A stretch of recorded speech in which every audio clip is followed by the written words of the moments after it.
तले दबा दिया, वो बोलने के काबिल नहीं रहे। बिजली महंगी कर दी, और बिजली सिर्फ महंगी नहीं की, लोड शेडिंग को जिसको मुस्लिम लीग नून खत्म करके गई थी, जीरो पे करके गई थी, आज 12-12 घंटे की लोड शेडिंग हो रही है।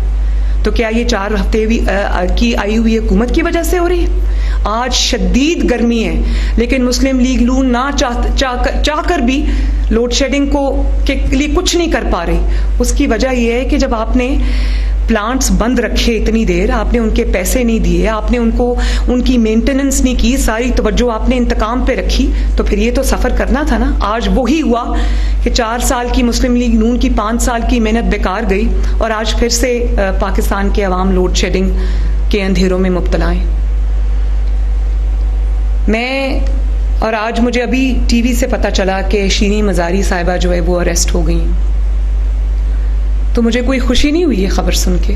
मैंने सुना कि उन पर ये मुकदमा जो है वो उनकी अपनी बुज़दार हुकूमत में कायम हुआ, और वो कोई 800 कनाल की अराज़ी जो हुकूमत पाकिस्तान की शायद अराज़ी है, मुझे डिटेल्स अभी नहीं पता मुकदमे की। सुना एंटी करप्शन ने उनको अरेस्ट किया है, और वो कोई 800 कनाल कोई अराज़ी है महकमा माल की, जो इन्होंने बोगस कंपनी के नाम इंतकाल करवाया उसका। तो मैं टीवी पे सुन रही थी कि पीटीआई उस पे औरत कार्ड भी खेल रही है कि खातून को अरेस्ट कर लिया, ये हो गया वो हो गया। बात यह है कि एंटी करप्शन ने अगर उसको अरेस्ट किया है तो उनके पास कोई वजह होगी अरेस्ट करने की, और औरत कार्ड की तरफ तो आप कभी आना भी ना। उसकी वजह यह है कि जब मुझे अरेस्ट किया गया 2 दफ़ा, तो उसकी वजह ये नहीं थी कि मेरे ऊपर कोई इल्ज़ाम था। इनके ऊपर तो संगीन इल्ज़ाम है, मेरे ऊपर कोई इल्ज़ाम नहीं था। मेरे ऊपर एक दफ़ा ये इल्ज़ाम था कि मैंने अपने वालिद की मुआवनत की, तब मेरी उम्र भी 16-17 साल थी, और उसकी पादाश में मुझे 4 महीने इन्होंने अडयाला में रखा। और उसके बाद जब मैंने नवाज शरीफ साहब की रिहाई के लिए मूवमेंट शुरू की, जलसे शुरू किए, तो जाहिर है उसमें बहुत बड़ी एक आवाम की तादाद ने शिरकत करनी शुरू कर दी। तो मैं फिर एक दिन कोट लखपत जेल में नवाज शरीफ साहब कैद थे, मैं उनको मिलने गई, तो वहाँ पर मुझे शहबाज शरीफ साहब ने, हम उनका इंतज़ार कर रहे थे, मुलाकात का दिन था, तो जेलर अंदर आए। मैं मियाँ साहब के साथ जेलर के ऑफिस में बैठी थी मुलाकात के लिए। मेरे बच्चे भी थे साथ, मेरी बेटी भी थी, मेरा बेटा भी था, जुनेद था, और छोटी बेटी थी जो उस वक़्त शायद 14-15 साल की थी, तो वो भी थी मेरे साथ। तो जब हम अंदर आए, नवाज शरीफ साहब के साथ हम बैठे, तो जेलर साहब ने अंदर आके कहा कोई 5-10 मिनट के बाद कि शहबाज शरीफ साहब आपको बाहर बुला रहे हैं। अब मेरे तो वहमो गुमान में भी नहीं था कि बाहर क्या हो रहा है। तो मियाँ साहब ने उसको कहा कि शहबाज शरीफ साहब तो अंदर आने वाले थे। मैंने कहा नहीं जी। अब उसका चेहरे पे कोई एक्सप्रेशंस थे जो मैं पढ़ नहीं सकती थी, तो उन्होंने कहा नहीं जी वो मरियम बीबी को बाहर बुला रहे हैं। जब मैं बाहर गई जेल के गेट पर, तो वहाँ पर शहबाज शरीफ साहब के साथ नैब की टीम खड़ी थी और साथ पुलिस थी। उन्होंने कहा कि बेटी आपको अरेस्ट करने आए। तो मैंने उनको कहा कि क्यों? तो उन्होंने कहा कि कोई चौधरी शुगर मिल का केस है जिस पे आपकी इन्वेस्टिगेशन करना चाहते हैं। तो मैंने कहा अच्छा, आपने अरेस्ट करना है, आप ज़रूर अरेस्ट करें, मैं अपने वालिद को ज़रा मिल के आ जाऊँ, उनको बता के आ जाऊँ कि मैं अरेस्ट होने लगी हूँ। तो मैं बड़ा अपना कंपोजर जितना मैं रख सकती थी मैंने रखा। मैं अपने वालिद के पास गई तो मैंने उनको कहा कि बाहर मुझे नैब अरेस्ट करने आई है। जाहिर है वालिद थे, घबरा गए, लेकिन बोले कुछ नहीं, वो भी बड़े कंपोज थे। और वो उठे, मैंने कहा मुझे इजाज़त दें मैं जाऊँ। तो मेरी बेटी थी छोटी, वो रोने लगी, उसकी आवाज़ें पूरे ऑफिस में आई, मैंने उसको चुप कराया। तो नवाज शरीफ साहब वहाँ बैठे थे, तो अभी मैं उनसे, वो खड़े हुए मुझे मिलने के लिए, गले मिलने के लिए कि बेटी अब जेल जा रही है। तो इतने में नैब की टीम उसी ऑफिस में दाखिल हो गई और नवाज शरीफ साहब के सामने मुझे अरेस्ट कर लिया। नवाज शरीफ साहब ने उस वक्त कुछ नहीं कहा, सिर्फ एक जुमला कहा कि वक्त एक जैसा नहीं रहता, ये याद रखना।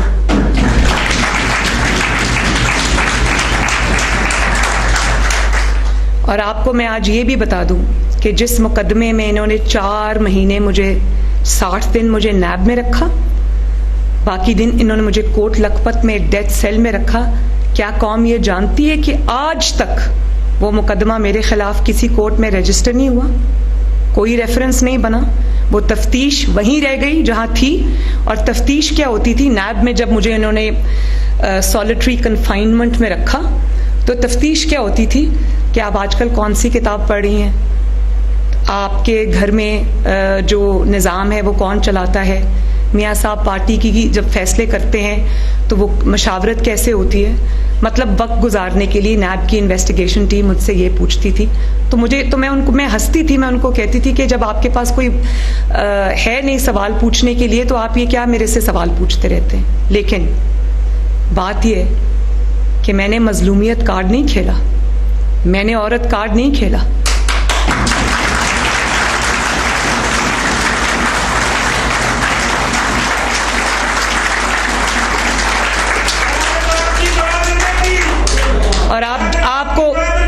और आपको ये भी मैं बता दूं कि मैं जून, जुलाई, अगस्त, सितंबर के महीनों में जब सूरज जो था उससे मेरा सेल तप रहा होता था और सवाए एक पंखे के जो 24 घंटों में चंद घंटों के अलावा नहीं चलता था, मुझे डेथ सेल में रखा। मैं भी एक औरत थी, किसी की बेटी थी, बेगुनाह सियासी मुकदमे में जेल में थी, लेकिन मैंने कभी मजलूमियत कार्ड नहीं खेला। मैंने इनको ये कहा कि जो आपको जवाब मुझसे लेना है आप लें, मैं आपके इंतकाम का भी सामना करूंगी, आपके जबर का भी सामना करूंगी, और आज तक कोई केस ये मेरे खिलाफ साबित नहीं कर सके।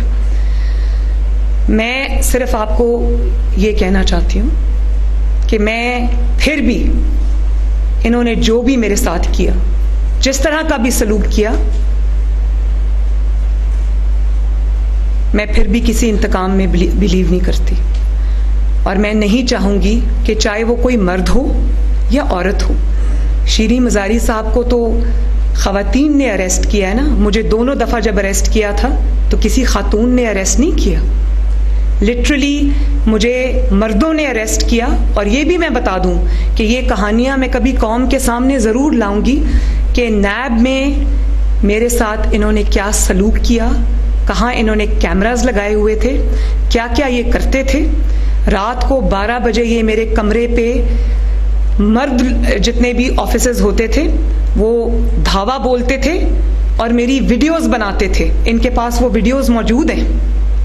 और एक दफ़ा मैंने थोड़ा सा, जब ये 12 बजे मेरे कमरे में रेड के लिए आए तो खिड़की से मैंने देखा कि उस वक्त के लाहौर के जो डीजी नैब थे वो बाहर अंधेरे में छुप के खड़े थे और उन्होंने पुलिस ऑफिसर्स को भेजा रात को 12 बजे मेरे कमरे पे रेड करने के लिए।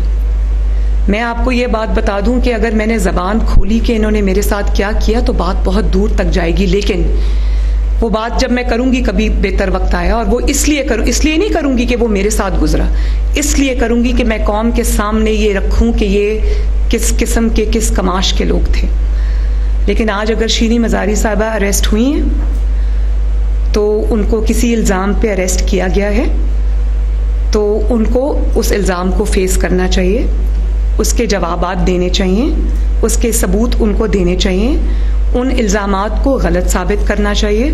और अगर वो इसमें कामयाब हो जाती हैं और बेकसूर साबित हो जाती हैं तो मैं कौम से वादा करती हूँ कि सबसे पहले मरियम नवाज शरीफ उनके साथ खड़ी होगी।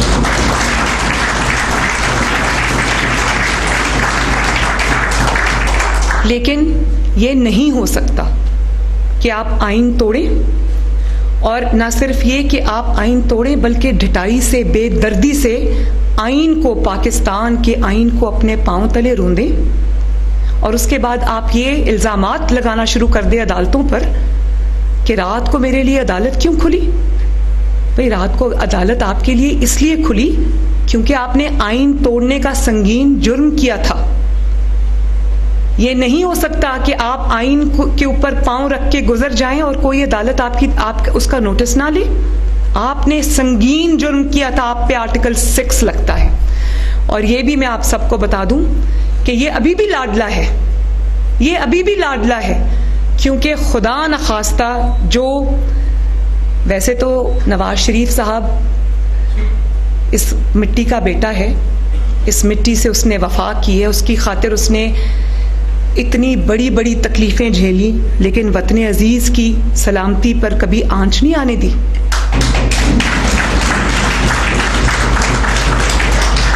उन्होंने अगर इदारों पर कभी तनकीद की तो उन्होंने एक तामीरी तनकीद की। उन्होंने कहा कि अपने दायरा कार से बाहर ना निकलें, क्योंकि जब आप पर उंगलियां उठती हैं तो मुझे तकलीफ होती है। ये होता है मुहिब्बे वतन लीडर। लेकिन मैं ये आपको बता दूं कि नवाज शरीफ साहब इस सिस्टम का लाडला नहीं है, वो अवाम का लाडला जरूर है, जिसको अवाम बार बार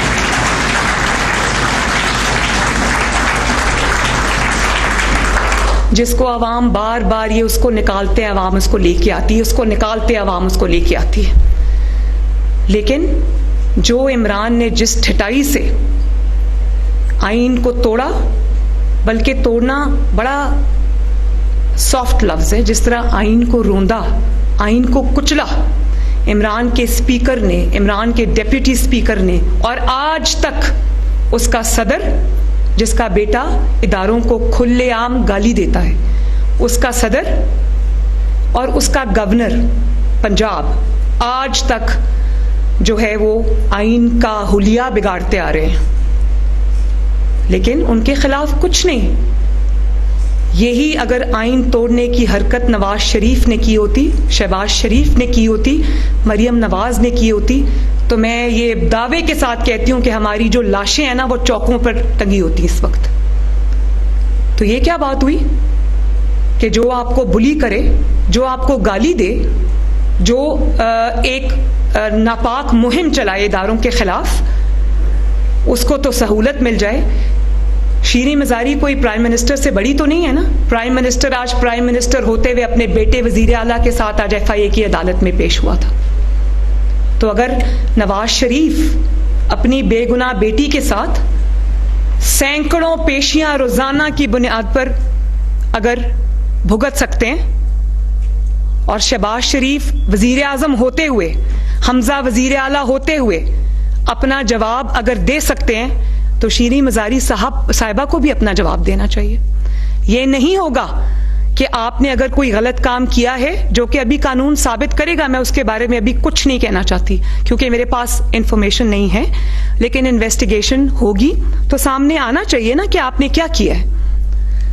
तो उसमें अगर आप बाइज्जत बरी होती हैं, उसमें अगर आप बाइज्जत आप निकल आती हैं, तो मैंने आपको पहले कहा है कि मैं आपके साथ खड़ी होंगी।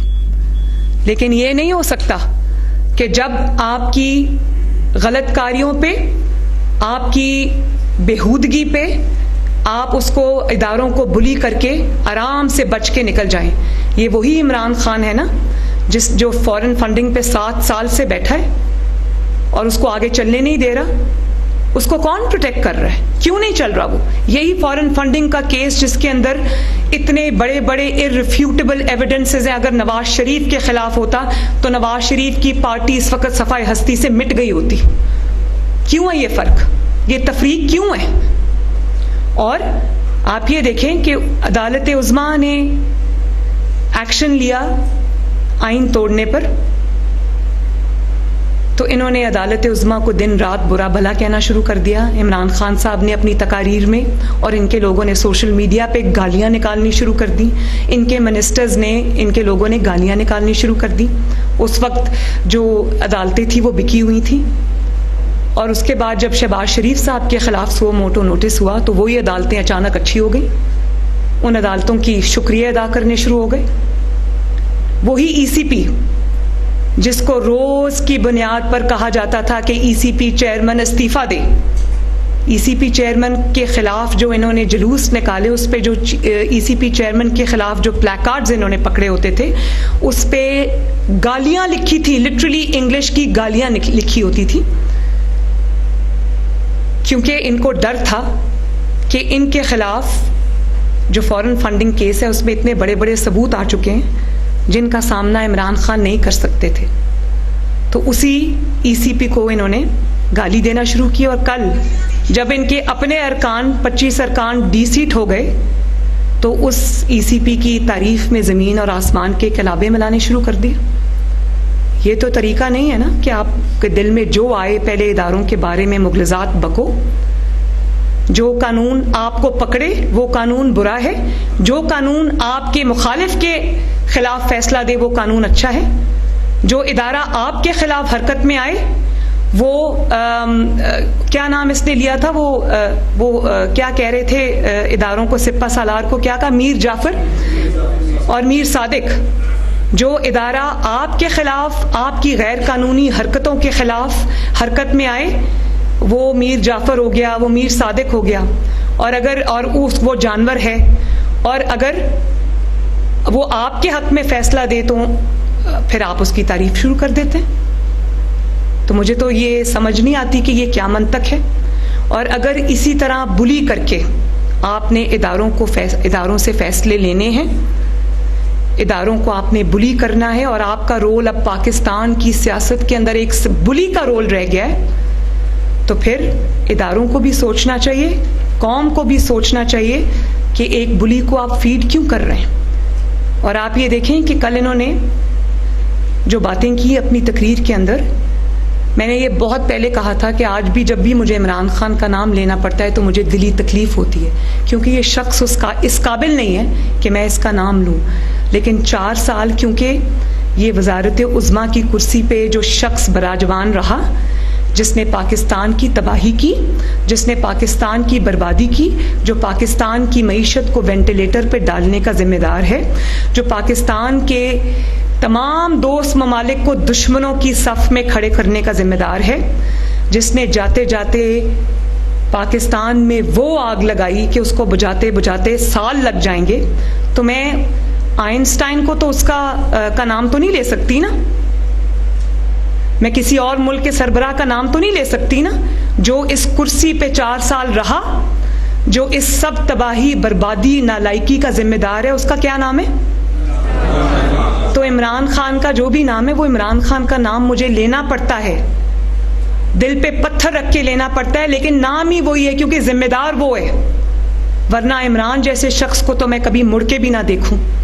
और जब आपसे सवाल किया जलसों में कि आप बाकी बातें छोड़ें, आप जरा जवाब दे दें कि 4 साल में आपने क्या परफॉर्म किया। 4 साल की 40 तकरीरों में 4 मिनट आप छोड़ दें, 1 मिनट आप अपनी कारकर्दगी पे बोल दें, लेकिन क्योंकि उसका जवाब नहीं था। जो गैर मुल्की साजिश का झूठा ड्रामा घड़ा, उसका जवाब नहीं था। जो झूठे खत का ड्रामा घड़ा, उसका जवाब नहीं था। जो अब अपनी कत्ल की साजिश का ड्रामा रचा लिया, उसका जवाब नहीं था। तो फिर जवाब ये था कि वो खड़े होके कल गैर इखलाकी हमले करें। मैंने तो आप पे कोई गैर इखलाकी हमला नहीं किया, मैंने तो अपना जो अटैक है वो इश्यूज की बेस पे रखा और सियासी अटैक रखा।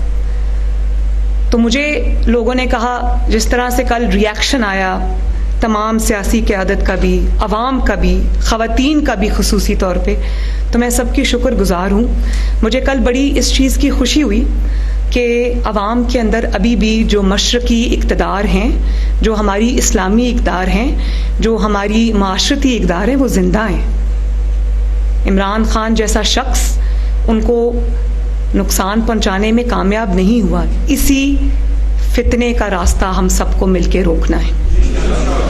और मुझे कोई हैरानी नहीं हुई जब इमरान खान साहब ने मेरे खिलाफ वो नाजेबा कलिमात अदा किए।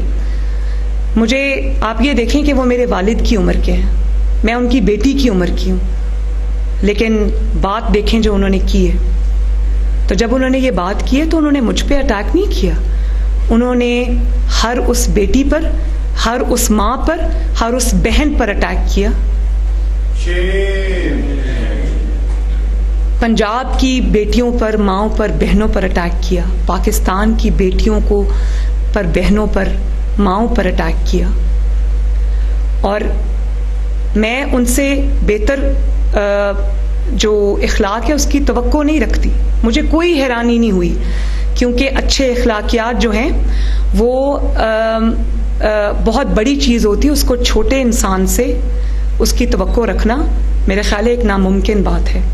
मेरे पास अभी भी उसके जवाब में कहने को बहुत कुछ है, क्योंकि जो चीज़ें इमरान खान साहब के अपने ख़िलाफ़ हैं वो शायद तमाम सियासी जमातों की क़यादत को भी जमा कर लें तो शायद वो मवाद ज़ाती नौयत का किसी और के ख़िलाफ़ नहीं है। लेकिन मैं नवाज़ शरीफ की बेटी हूँ, मेरे पास इमरान के ख़िलाफ़ सियासी मवाद इतना है कि मुझे किसी तरह के भी ज़ाती हमले करने की कोई ज़रूरत नहीं है।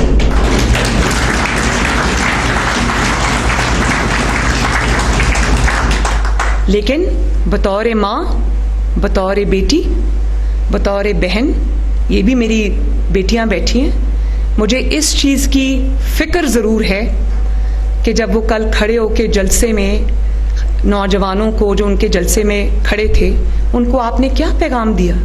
आपने उनको ये पैगाम दिया कि आपके इर्द गिर्द जो माएँ, बहनें, बेटियां हैं उनको इस नज़र से देखा जाना चाहिए। तो ये तो बड़े अफसोसनाक बात है। इसकी जितनी मजम्मत हो कम है। मैं आपको कभी आपकी ज़बान में जवाब नहीं दूंगी, लेकिन जब पाकिस्तान के अवाम के इस्तेहसाल की बात आएगी, पाकिस्तान की मईशत की बर्बादी की बात आएगी, आपकी नालायकी, नाअहली से मुल्क को तबाह करने की बात आएगी, तो मरियम नवाज शरीफ आपको छोड़ेगी नहीं।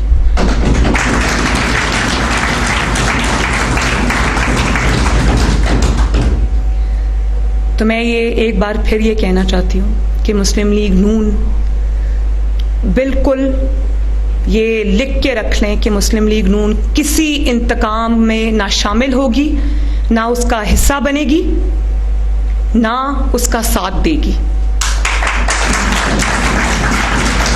लेकिन जिसका जो जवाब है वो उसको देना पड़ेगा। उस इल्ज़ाम को ना आप औरत कार्ड में छुपा सकते हैं, ना मजलूमियत कार्ड में छुपा सकते हैं, ना किसी हुकूमत पर डाल सकते हैं कि उन्होंने ये किया।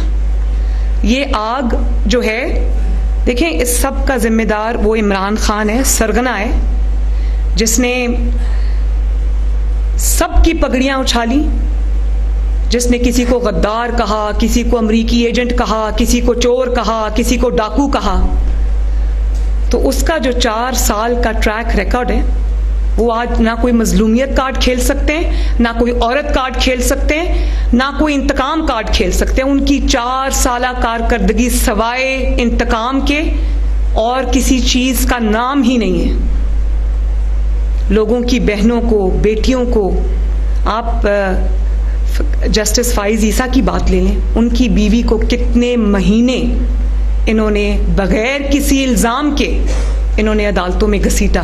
वो कभी बेचारी लाठी टेकते टेकते कभी FIA के FBR के दफ्तर में बैठी होती थी, कभी अदालतों में वो अपना मुकदमा लड़ रही होती थी। और फिर आपके लिए कितना आसान है कि एक खातून खाना की ज़िंदगी जिसका सियासत से कोई ताल्लुक़ नहीं था, सिर्फ इसलिए कि उसके जो हस्बैंड हैं वो सुप्रीम कोर्ट के ऑनरेबल जज हैं, उनके फैसलों से आपको इख्तलाफ था क्योंकि वो इमरान खान को एक्सपोज करते थे, उनकी साजिशों को एक्सपोज करते थे। तो आपने उनको इतनी बड़ी सज़ा दी कि आपने उनके घर में उनका चैन, उनकी सुकून, उनकी इज्जत बर्बाद कर दी। और आपके लिए आपका क्या जाता है? आप जब सियासत से अपने कुर्सी से उतरे, हुकूमत से निकले, तो आपने बड़ी ढिठाई से एक जुमला कह दिया कि मुझे अफसोस है कि मैंने मुकदमा बनाया काजी फाइज ईसा साहब के ख़िलाफ़, मुझे मिसगाइड किया गया था, गलती हो गई मुझसे। तो जिस तरह आपने उस खातून खाना को, इज़्ज़तदार खातून को आपने अदालतों में और इदारों में रोला, क्या ये एक जुमला उसका अजाला कर सकता है? मेरे पास तो ज़बान है, मेरे पास तो माशाअल्लाह एक बहुत बड़ा प्लेटफॉर्म है पाकिस्तान मुस्लिम लीग नून का, मेरे पास अवाम की ताकत है, मैं अपने आप को डिफेंड कर सकती हूँ। मेरे पास वो फोरम है, वो प्लेटफॉर्म है जिस पे खड़े होकर मैं बात कर सकती हूँ। क्या वही प्लेटफॉर्म सरीना ईसा के पास था? क्या वही प्लेटफॉर्म उन बाकी खवातीन के पास था जो आपके इंतकाम का निशाना बनी किसी ना किसी तरह से? आपने जवेरिया शहबाज को भी नहीं बख्शा, जो शहबाज शरीफ साहब की घरेलू खातून हैं, उनकी बेटी हैं, जिनका सियासत से दूर दूर तक कोई लेना देना नहीं है। मेरी बहन अस्मा नवाज शरीफ के खिलाफ आपने मुकदमे बनाए। लेकिन मैं जातियात की बात या जाती सियासत की बात या कोई गिले शिकवे इस वक्त नहीं करना चाहती, लेकिन मैं ये सिर्फ ये कहने की कोशिश कर रही हूं कि जो जुल्म आपने लोगों पर ढाया है, अब उस जुल्म का प्रचार या उस जुल्म की आड़ या उसका पर्दा लेकर आप मजलूम बनकर नहीं निकल सकते। उसका जवाब आपको देना पड़ेगा।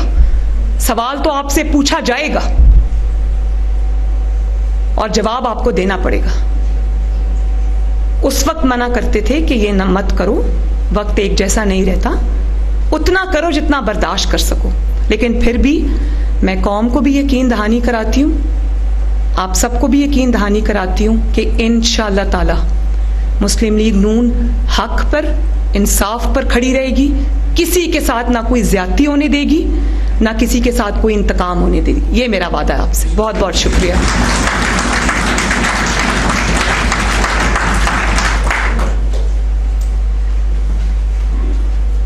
तो मैं आप सबका एक दफ़ा फिर से बहुत बहुत शुक्रिया अदा करती हूँ और उम्मीद करती हूँ कि जितनी भी मैंने आज